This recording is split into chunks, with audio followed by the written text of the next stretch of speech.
Next point है form elements. अभी जो भी फॉर्म एलिमेंट्स हैं उनमें कौन से एलिमेंट्स इंक्लूड किए गए हैं। फर्स्ट है एरिथ्रोसाइट जिसे हम आरबीसी कहते हैं, सेकेंड इज ल्यूकोसाइट जिसे हम डब्ल्यूबीसी कहते हैं, and the third is platelets.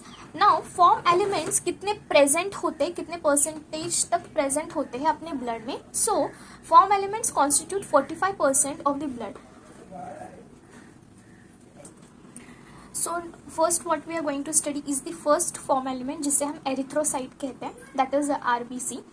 So first important point is most abundant of all cell in the blood.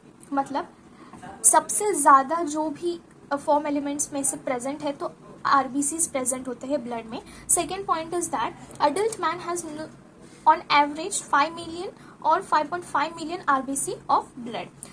Third important most important point is that जो भी RBCs होते हैं वो कहाँ पर फॉर्म होते हैं. So they are form in the red bone marrow. So here we will see some short points that are most important about RBC, that is erythrocyte. जो RBCs होते हैं उनमें डिवॉइड ऑफ न्यूक्लियस, मतलब उनमें nucleus present नहीं होता है. RBCs का शेप मोस्ट इम्पॉर्टेंट है. शेप कैसा होता है, बायकॉन्केव होता है, as I have shown in the figure. Next important point is जो भी RBCs होते हैं उसका कलर क्या होता है. सो RBCs को हम रेड ब्लड सेल्स के तौर पर जानते हैं. So red colour is the most prominent colour जो RBC में प्रेजेंट होता है. अभी एक जो भी आयरन कंटेनिंग प्रोटीन प्रेजेंट होता है RBC में जिसे हम कहते हैं हीमोग्लोबिन. अभी हीमोग्लोबिन का मोस्ट इम्पॉर्टेंट फंक्शन क्या है, ये मोस्ट इम्पॉर्टेंट है. So haemoglobin plays role in transport of respiratory gases. जो अपने रेस्पिरेटरी गैसेस होते हैं उन्हें अपने पूरे बॉडी में सर्कुलेट करने का काम कौन करता है, haemoglobin. Now next important point है जो 100 ml ऑफ ब्लड है उसमें कितने ग्राम्स ऑफ हीमोग्लोबिन प्रेजेंट होते हैं. सो 12 to 16 grams of hemoglobin is present in 100 ml of blood. Next important point क्या है, lifespan of RBC. So lifespan of RBC is almost 120 days. 120 days होने के बाद that RBC is destroyed in spleen. अभी जो ये spleen है इसे हम क्या कह सकते हैं, graveyard of RBC. Next point is leucocyte जिसे हम WBCs कहते हैं. अभी WBC को हम क्या कहते हैं, वाइट ब्लड सेल. अभी वाइट एक कलर है जिसमें कोई कलर प्रेजेंट नहीं होता है. सो इससे ही पता चलता है कि जो ल्यूकोसाइट्स है वो कैसे होते हैं, कलरलेस होते हैं. क्यों कलरलेस होते हैं, मोस्ट इंपॉर्टेंट उनमें हीमोग्लोबिन जो प्रोटीन पिगमेंट है, आयरन कंटेनिंग प्रोटीन कॉम्प्लेक्स है, वो प्रेजेंट नहीं होता, इसी वजह से ये कलरलेस होते हैं. सेकेंड इंपॉर्टेंट पॉइंट है कितने नंबर में, एवरेज नंबर में प्रेजेंट होते हैं. So they are present 6000 to 8000 mm of blood. Next is that जो WBCs होते हैं वो बहुत शॉर्ट लिव्ड होते हैं प्लेटलेट्स या RBCs के मुकाबले. नाउ हियर जो ल्यूकोसाइट्स हैं दैट इज WBCs दो टाइप्स में डिवाइड किए गए हैं. फर्स्ट है ग्रैन्युलोसाइट्स. अभी ग्रैन्युलोसाइट्स से ही पता चलता है कि इनमें कुछ ग्रैन्यूल्स स्मॉल पार्टिकल्स प्रेजेंट होंगे, एंड अग्रैन्युलोसाइट्स से पता चलेगा इनमें कोई भी ग्रैन्यूल्स प्रेजेंट नहीं होते हैं. सो ग्रैन्युलोसाइट्स सब डिवाइड किए गए हैं 3 टाइप्स में. एक है neutrophils, second is eosinophils, and the third is basophil. Now here agranulocytes are divided into lymphocyte and monocyte. So in this we are saying only granulocyte. granulocytes के 3 सब टाइप्स देखेंगे, that is neutrophil, eosinophil और basophil. Most important क्या है, ये जो neutrophils होते हैं वो मोस्ट अबेंडेंट होते हैं WBCs में. They are present 60 to 65% in the WBC.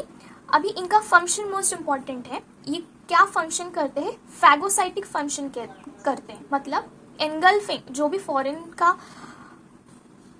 मतलब कोई भी फॉरेन ऑर्गेनिज्म अपने बॉडी में इन्वेड करेगा उसे इंगल्फ करेंगे, उसे डिस्ट्रॉय करने का किसका काम होता है, न्यूट्रोफिल्स का. Second is that eosinophil, they are present 2 to 3% उनकी कॉन्सेंट्रेशन है. नाउ हियर परसेंटेज है.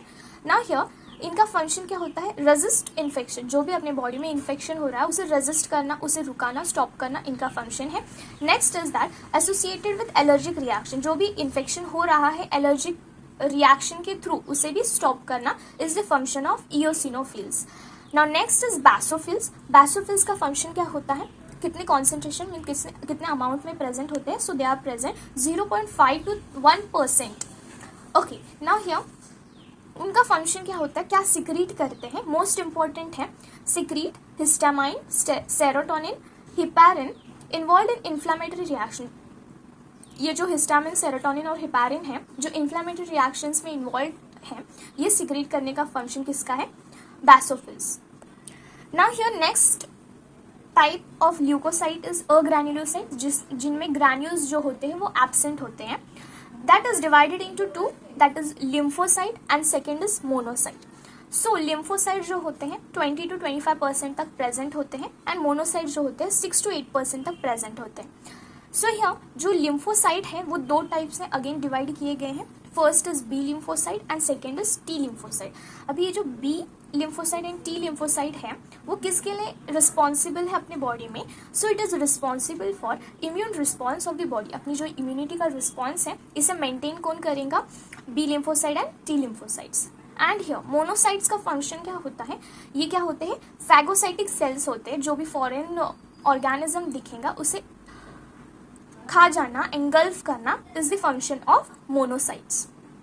Now next is platelets.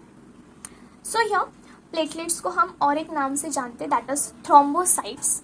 अभी ये जो थ्रोम्बोसाइट्स हैं या प्लेटलेट्स हैं किससे फॉर्म हुए, so they are produced from megakaryocytes. अभी ये जो मेगा कैरियोसाइट्स है वो क्या है, so these are special cells in the bone marrow. जो अपना बोन मैरो है उनमें कुछ स्पेशल सेल्स प्रेजेंट होते हैं जिसे हम मेगा कैरियोसाइट्स कहते हैं.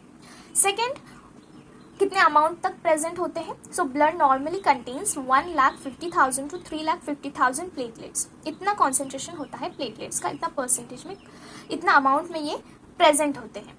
Next is platelets release variety of substances involve in coagulation और क्लॉटिंग ऑफ ब्लड. अभी प्लेटलेट्स में मोस्ट इंपॉर्टेंट पॉइंट है, जो अपना ब्लड को कोएगुलेट करते हैं वो क्लॉटिंग फैक्टर्स प्रेजेंट होते हैं. Okay, next is that reduction in number can lead to the clotting disorders. अगर प्लेटलेट्स रिड्यूस हो गए, बहुत कम हो गए अपने ब्लड में, तो क्या हो जाएगा, तो कुछ क्लॉटिंग के जो भी डिसऑर्डर्स होते हैं वो कॉज होते हैं. So first what is the disorder, that excessive loss of blood from the body. इसे हम क्या कह सकते हैं, हीमोफीलिया. इस डिजीज में क्या होगा, हीमोफीलिया में अगर कोई चोट लग जाए तो ब्लड स्टॉप नहीं होगा, ब्लड फ्लो होते ही जाने वाला है. सो प्लेटलेट्स अगर अपने ब्लड में बहुत कम प्रेजेंट है, सो कुछ डिसऑर्डर्स कॉज हो सकते हैं, क्लॉटिंग के डिसऑर्डर्स